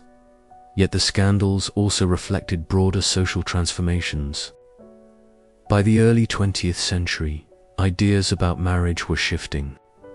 Romantic love, once considered secondary, began to be seen as a legitimate foundation for union.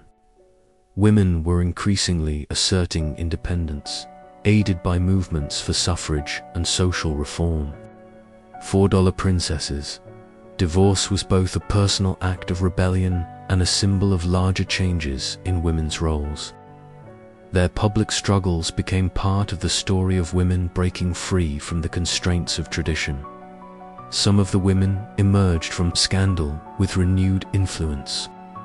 Consuelo Vanderbilt, freed from her marriage, pursued philanthropy and social work. She supported causes ranging from healthcare to education, reshaping her life in ways that would have been impossible within Blenheim. Anna Gould, despite the humiliation of her divorce, remained a figure of fascination in France and eventually secured a quieter but more stable life in her second marriage. Their stories suggested that scandal, while damaging, could also open the door to reinvention. Others, however, were less fortunate. Some dollar princesses remained trapped in loveless unions, their wealth squandered and their personal happiness denied. Without the courage or the means to seek divorce, they endured their circumstances in silence, their stories less visible but no less painful. These hidden tragedies remind us that for every public scandal, many more women lived quietly with the consequences of marriages forged in the crucible of ambition. By the 1920s, the era of the dollar princess was drawing to a close. The scandals and divorces had tarnished the allure of transatlantic marriages. European aristocrats still sought American wealth, but the practice lost much of its glamour. The First World War further reshaped society, weakening the old aristocratic order and diminishing the prestige of titles. Meanwhile, in America, industrial dynasties found that their influence no longer required European validation. Social legitimacy could now be achieved at home, without sacrificing daughters to loveless unions abroad. The scandals of the dollar princesses remain essential to understanding the human cost of the phenomenon. They expose the limits of wealth and tradition, revealing how ambition could lead to misery. They also highlight the resilience of women who, even under immense pressure, sought to reclaim their lives. The divorces of Anna Gould, Consuelo Vanderbilt, and others were not merely personal events. They were milestones in the broader evolution of marriage, women's rights, and cultural exchange between America and Europe. In the end, the scandals stripped away the illusions that had once surrounded these marriages. What had been celebrated as perfect unions of wealth and title were revealed as fragile bargains, vulnerable to greed, betrayal, and unhappiness. The ballrooms, the estates, and the coronets remained, but the myth of the fairy tale marriage dissolved. What endured were the lessons about ambition, identity, and the price women paid when their lives were treated as currency in the marketplace of social climbing. The majority of dollar princesses entered the roles there. Families had scripted for them dutiful daughters exchanging fortunes for titles, sacrificing personal choice for family ambition. Yet some refused to play the part. Against the weight of parental pressure, societal expectation, and aristocratic tradition, a handful of American heiresses defied the mold.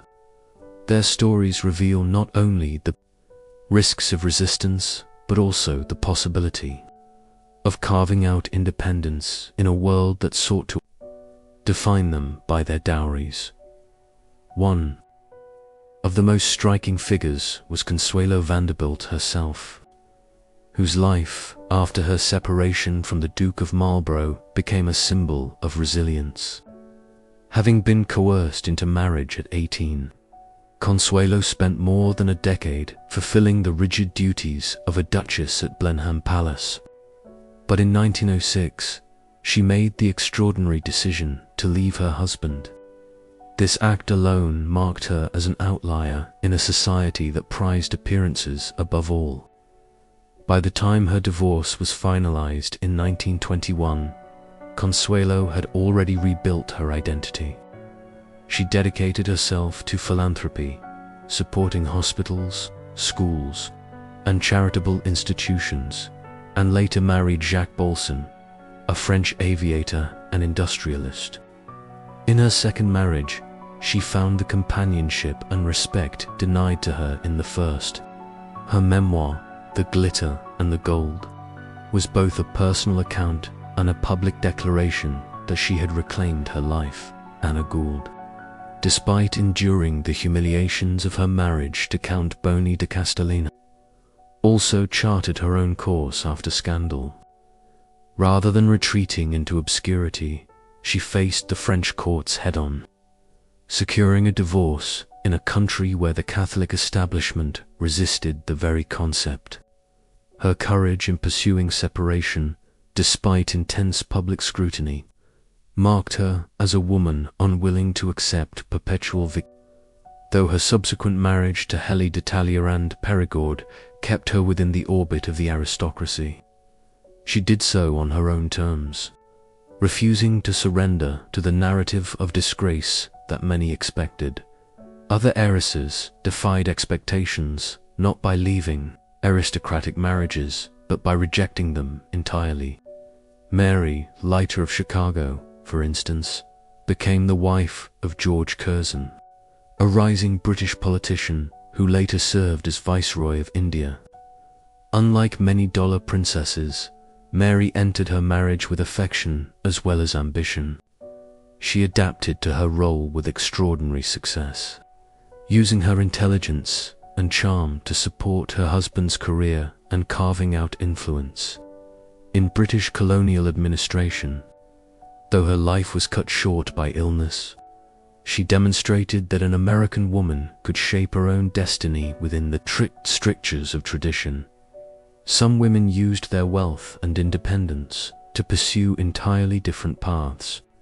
Dorothea Palmer, though less celebrated than the Vanderbilts or Astors, chose philanthropy and intellectual pursuits over the pursuit of titles. Others, like Edith Wharton, though not herself a dollar princess, critiqued the very system through literature, exposing the hollowness of marriages forged for status in novels like The House of Mirth. These women reshaped the narrative, reminding society that American heiresses were not passive pawns, but actors capable of agency. Even rebellion, the defiance, was not always dramatic. Sometimes it took the form of quiet resistance. Letters and diaries reveal women who carved out spheres of independence within rigid marriages, managing charitable projects, supporting the arts, or cultivating friendships that sustained them. Their influence was often subtle, but no less real, undermining the perception that these women existed solely as ornaments of wealth and titles. The wider cultural shifts of the early 20th century created space for defiance. The women's suffrage movement, gaining momentum on both sides of the Atlantic, encouraged women to question the roles assigned to them. Divorce, though scandalous, became more common. By the 1920s, social expectations were loosening, and the dollar princesses, who had once been defined by their dowries, found opportunities to redefine themselves. Some divorced and remarried for love. Others reclaimed control of their fortunes. A few became vocal advocates for women's rights, inspired perhaps by the very constraints they had endured. Their defiance carried consequences. Families often resisted, fearing the loss of prestige or the stigma of scandal. Society could be cruel, ostracizing women who refused to conform. But for those who persevered, the rewards were profound: autonomy, dignity, and the chance to live by their own values rather than those imposed upon them. The stories of these women complicate the narrative of the dollar princess era. They remind us that history is not only about bargains struck in ballrooms, but also about the quiet rebellions of individuals who refused to be reduced to pawns. They illuminate the resilience of women who, even within gilded cages, found ways to push against the bars. By the time the dollar princess era waned, these defiant figures had left a legacy. They exposed the cracks in the system of transactional marriages, demonstrating that wealth and titles were not enough to secure happiness. They inspired later generations of women to demand more from marriage than financial or social gain, and they left behind stories of courage that continue to resonate today, long after the ballrooms have faded and the estates have crumbled. Asterisk. The marriages of the dollar princesses did not only reshape the lives of the women who entered them, they also shaped the destinies of their children, the sons and daughters born into households that straddled to continents, to cultures, and to competing identities. These children inherited not only titles and fortunes, but also the complexities of belonging to both the American industrial elite and the European aristocracy. For some, this dual heritage was a privilege. For others, it was a burden that left them caught between worlds. Nowhere is this more evident than in the story of Consuelo, Vanderbilt's children.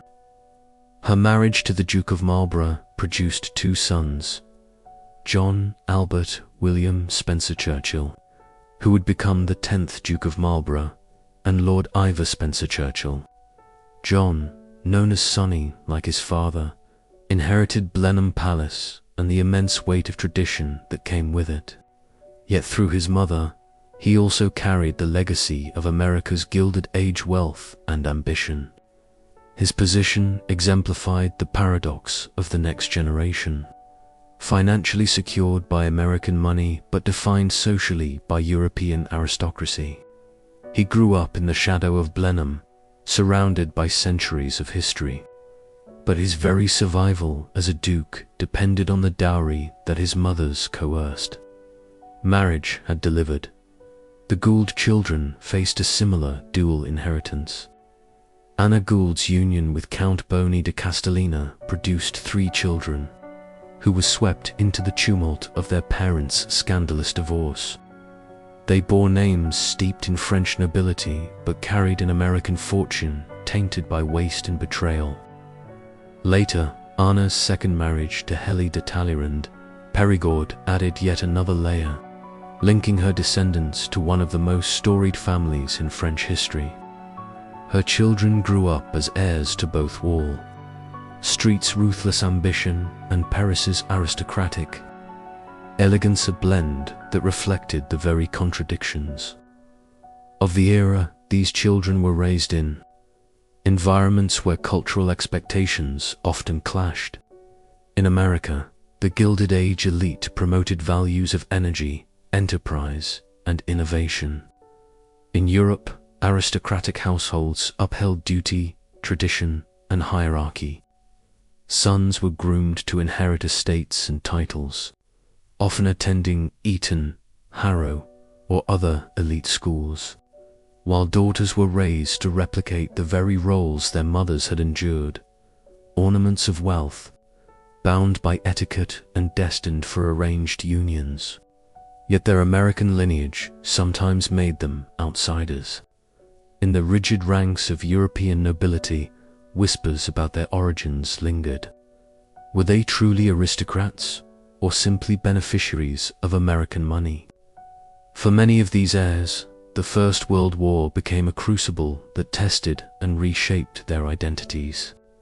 Young men of Anglo-American aristocratic descent found themselves serving in British or French regiments.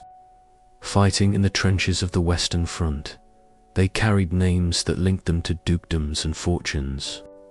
Yet in the mud of Flanders, they were no different from other soldiers. The war blurred distinctions of class and nationality, forging a generation that viewed titles with less reverence and wealth with more suspicion. For children of dollar princesses, it was a moment that redefined what it meant to belong to two worlds. The daughters, meanwhile, often struggled with the same expectations that had constrained their mothers. They were raised to participate in London's season or Parisian salons, their marriages arranged to maintain or expand aristocratic ties. Yet by the early 20th century, cultural shifts had begun to loosen the grip of tradition. Women's suffrage movements, combined with the trauma of war, created new possibilities. Some daughters of dollar princesses chose education, philanthropy, or even careers over purely ornamental roles.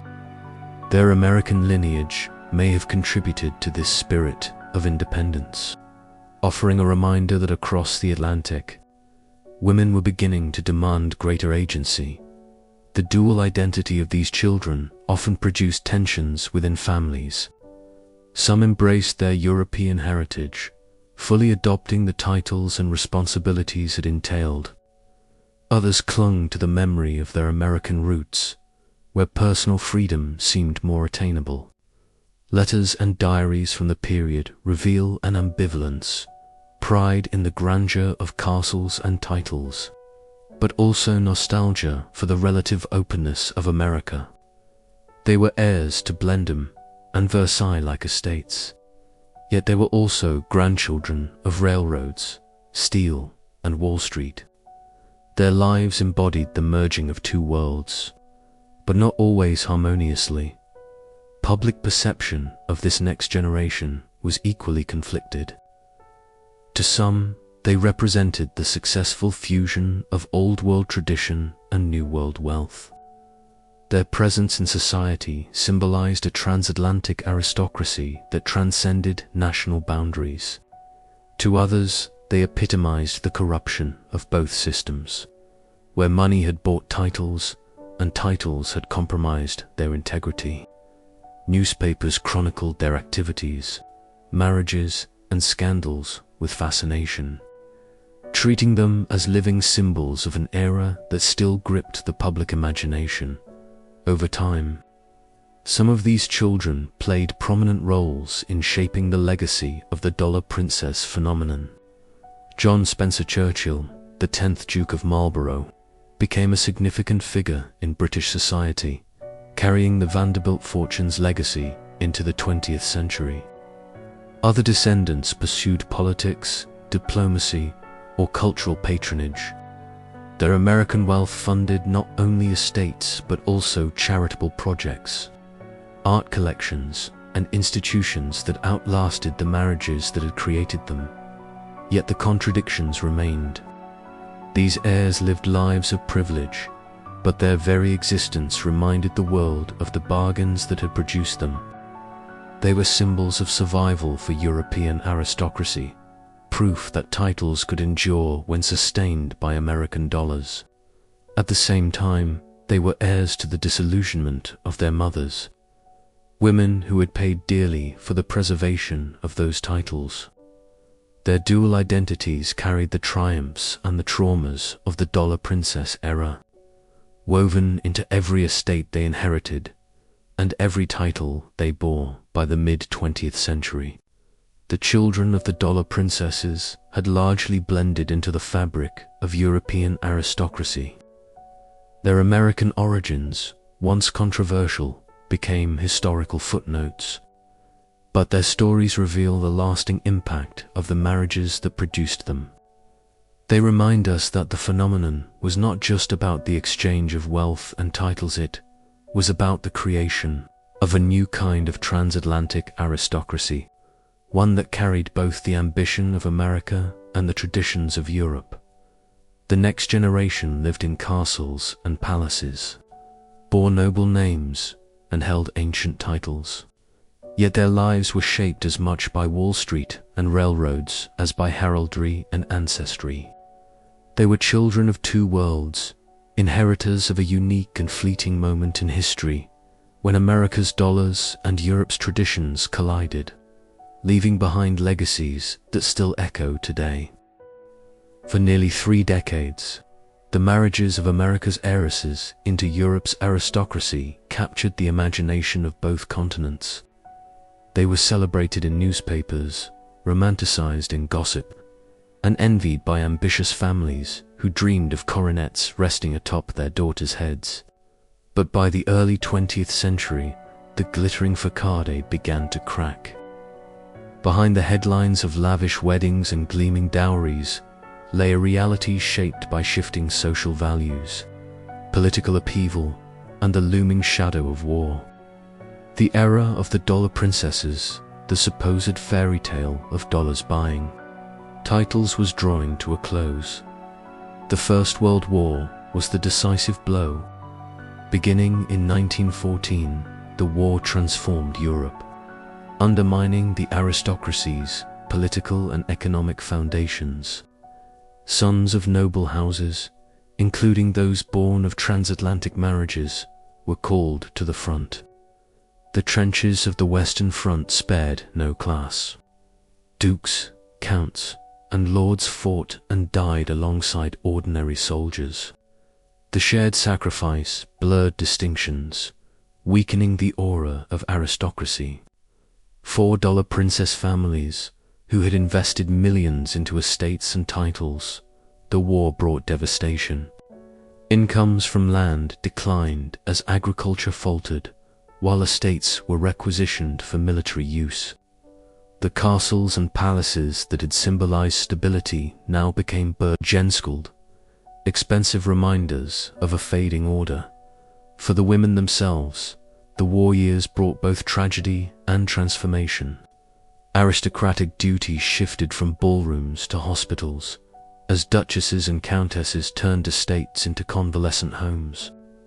Some, like Consuelo Vanderbilt, threw themselves into war work, supporting charities and hospitals. The glamour that had once defined their lives gave way to austerity and service. The very qualities that had once been dismissed in American efficiency, directness, and pragmatism became invaluable in wartime. Yet the war also revealed how fragile their constructed identities were. Without endless seasons of balls and dinners, their roles as symbols of wealth and beauty lost their centrality. The post-war years cemented the decline. The 1920s and 1930s ushered in social changes that reshaped attitudes toward marriage and class. Romantic love, once seen as secondary to family ambition, increasingly became the accepted foundation for unions. Women gained greater independence, with suffrage movements achieving victories on both sides of the Atlantic. The idea of sacrificing daughters in arranged marriages for titles began to appear outdated, even cruel. For the next generation of wealthy Americans, the lure of European titles diminished. The heiresses of the Jazz Age sought freedom, modernity, and personal choice rather than gilded cages in drafty castles. Economic shifts further eroded the foundations of the aristocracy. The Great Depression in the 1930s dealt a heavy blow to both American fortunes and European estates. Vast dowries were no longer so easily available, and the maintenance of sprawling palaces became unsustainable. Many noble families were forced to sell land, open their homes to tourists, or auction heirlooms. Without the steady influx of American wealth, the system that had sustained aristocracy for centuries teetered on collapse. The marriages that had once symbolized salvation now looked like temporary reprieves from an inevitable decline. The scandals and divorces of the previous decades also left scars. By the 1920s, stories like those of Anna Gould and Consuelo Vanderbilt had eroded the fairy tale image of the dollar princess. Their unhappy unions and public separations exposed the reality that money could not buy happiness, and that titles often came at the cost of freedom. Public opinion shifted.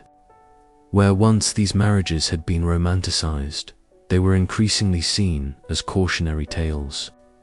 Satirical magazines no longer portrayed American heiresses as triumphant duchesses, but as victims of ambition and greed. The rise of a new kind of celebrity further dimmed the allure of aristocracy. In the interwar years, Hollywood stars and socialites became the focus of fascination, their glamour eclipsing that of dusty dukedoms and drafty castles. Wealthy American families realized that influence could be achieved through industry, philanthropy, or culture without the need for aristocratic validation. The very idea of buying legitimacy through marriage began to feel antiquated in an age when modernity, technology, and mass media redefined status by the time the Second World War erupted in 1939. The world that had once sustained the dollar princesses had largely vanished. Aristocracy still existed, but its political power was eroded, its economic base weakened, and its cultural dominance challenged. American fortunes, once desperate for validation, now carried global influence on their own. The United States emerged from the war as a superpower, and Europe's aristocracy, reliant on dwindling estates and fading prestige, no longer held the same allure. Yet the legacy of the dollar princesses lingered. Their marriages had preserved great estates, including Blenheim Palace, which might otherwise have collapsed. They had injected American wealth into the veins of a fading order, sustaining castles, titles, and traditions for another generation. But the cost had been immense, borne by the women themselves. Their lives revealed the contradictions of an age when ambition collided with tradition, when dollars bought coronets but often extinguished happiness. The fall of the fairy tale was not sudden but gradual, a fading of illusions as the realities of war, economics, and changing values stripped away the glamour. By the mid-20th century, the idea of the dollar princess belonged to history rather than to living memory, a symbol of a brief, extraordinary era when America's wealth and Europe's titles danced together in gilded ballrooms, only to part ways in the harsh light of modernity. When the grand ballrooms fell silent and the newspapers moved on to new scandals, the stories of the dollar princesses did not disappear. They lingered in memory, in architecture, in literature, and in the myths that societies told themselves about wealth, ambition, and marriage. Their lives became symbols sometimes of triumph, sometimes of folly, but always of the strange collision between America's rising industrial fortunes and Europe's fading aristocracy. The echoes of their choices reverberated long after the era itself had ended. For many, the legacy of these women was written in stone and marble. Blenheim Palace still stands today, preserved not only by centuries of Churchill lineage, but by the Vanderbilt dowry that rescued it from collapse. Across Britain and France, country houses and estates that would have otherwise fallen into ruin were sustained by American fortunes. Their grandeur became part of national heritage, their survival a direct result of the marriages once scorned as transactions. Tourists strolling through these halls often admire the art, architecture, and history, unaware that their preservation owed as much to railroad bonds and Wall Street fortunes as to ancestral stewardship. The estates themselves are monuments to the bargains struck in the gilded ballrooms of the 1890s, but beyond bricks and mortar, the dollar princesses left behind human stories, contradictions embodied in flesh and blood. They symbolized the tension between freedom and constraint, between ambition and sacrifice. On one hand, they represented the triumph of American wealth, proof that fortunes forged in a single generation could buy entrance into Europe's oldest ranks. On the other, they were reminders of the personal cost. Young women who surrendered autonomy, endured loveless marriages, or lived as strangers in lands that viewed them as intruders. Their lives demonstrated that privilege did not guarantee happiness, and that wealth could open doors but could not dictate what lay beyond. Cultural memory often softened these contradictions. Newspapers and novels of the early 20th century recast the dollar princesses as romantic heroines, their struggles downplayed in favor of fairy tale imagery. Writers and artists found in their stories a rich vein of drama, the clash of countenance, the spectacle of palaces, the tension between money and nobility. Edith Wharton's fiction, while not directly about dollar princesses, reflected the same themes, exposing the emptiness of marriages forged for status. Later, films and television adaptations continued the fascination, depicting transatlantic unions with a blend of nostalgia and critique.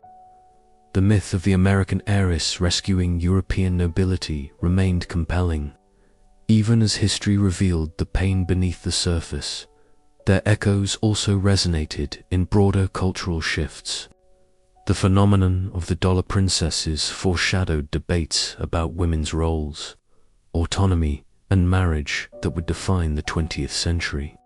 The struggles of women like Consuelo Vanderbilt or Anna Gould highlighted the dangers of treating marriage as a transaction, reinforcing emerging calls for personal choice and independence. Their divorces, though scandalous at the time, paved the way for later generations of women to claim the right to leave unhappy unions in their own way. The dollar princesses contributed to the slow dismantling of traditions that confined women to roles of duty and sacrifice. The contradictions of their legacy extend into modern perceptions of wealth and celebrity. Just as the dollar princesses were scrutinized for their gowns, jewels, and marriages, today's wealthy and famous endure constant public fascination. The notion of marrying for status has not vanished, it has merely taken new forms. Modern society continues to debate the balance between love and ambition, between personal happiness and public image. In this sense, the lives of the dollar princesses serve as early case studies in the enduring tension between private desires and public expectations. Some descendants embraced their heritage as symbols of cultural fusion. The children and grandchildren of these marriages often lived comfortably within the European aristocracy, their American origins gradually absorbed into tradition. Yet the memory of their mothers' sacrifices lingered in family histories and memoirs. Consuelo Vanderbilt's The Glitter and the Gold remains one of the most vivid testaments to the emotional cost of such unions. A reminder that beneath the diamonds and titles lay human beings grappling with loss, duty, and resilience. Even today, the term dollar princess evokes fascination. It captures the image of young women crossing oceans to trade fortunes for titles, their lives unfolding in castles and palaces far from home. But the echo carries more than glamour, it carries a cautionary tale. It warns of the dangers of ambition pursued at the expense of freedom, of wealth wielded without regard for personal happiness, and of the persistent allure of illusions that crumble under scrutiny. The fairy tale may have ended, but its echoes endure in every discussion of money, marriage, and power.